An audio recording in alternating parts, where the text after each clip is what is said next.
Hi there. I guess welcome to a new project.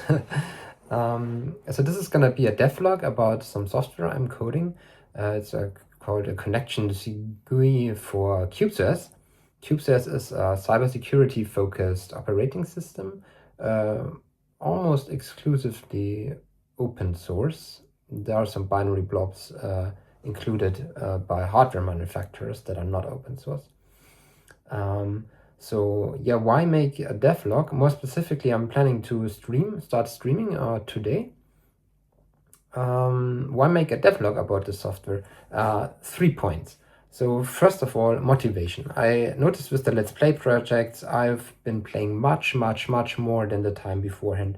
So I hope to be this to be analogous in the sense of that I'm just gonna be coding much more than in the time beforehand, right?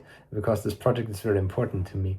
Then second, connect with people more knowledgeable than I am, because I'm an entry to mid-level, I'd say, front-end dev in the Qt framework.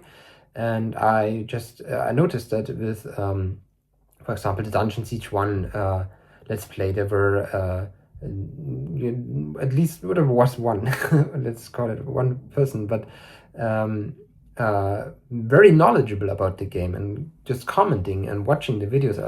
I think he was watching the videos thoroughly, so giving me more information about my journey in this game. And so I hope to be here to be this to be the case too.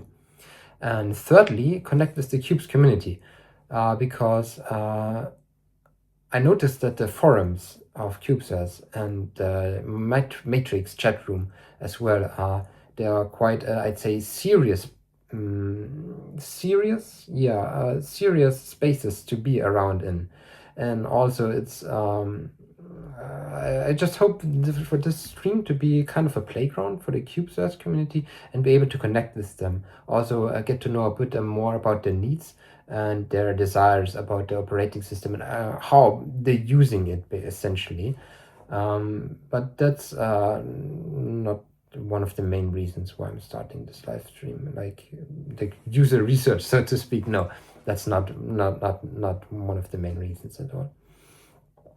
Right, so a bit about my setup, my coding setup. I'm not vibe coding this. Maybe this requires an explanation, just because of 3 reasons again. First of all, I want to learn it. I want to understand all the code I write, because I'm taking full responsibility for it. So I think that's very important. I think it is. Then secondly, money. I took a quick glance about how many credits Cloud Code consumes in the 4.6 Haiku setup model. It's too much for me. I'm on a around 20 euro plan a month. Can't afford it. And the third one, well, there's a fourth one, because the Qubes OS community, I think, is not so much in favor of AI technologies in general, but that's one point I didn't make. I'm gonna post the third one in the comments. Why now? Because I came across a short video of Terry A. Davis, who has been suffering from the same condition, was suffering from the same condition than I am, which is schizophrenia. And the comments under this video, they were really heartwarming and kind and nice. And this motivated me to come a bit, can you call it out to the public, and also not just make videos about playing games, but also about more serious topics where I probably maybe are gonna be under more judgment than when just playing a video, and forgetting about like the third point why I'm not vibe coding this, right? A bit more serious stuff here. But thank you for listening, thank you for watching, and I hope that you're gonna tag along my journey as I'm coding this app. And yeah, until next time, I hope. Bye bye.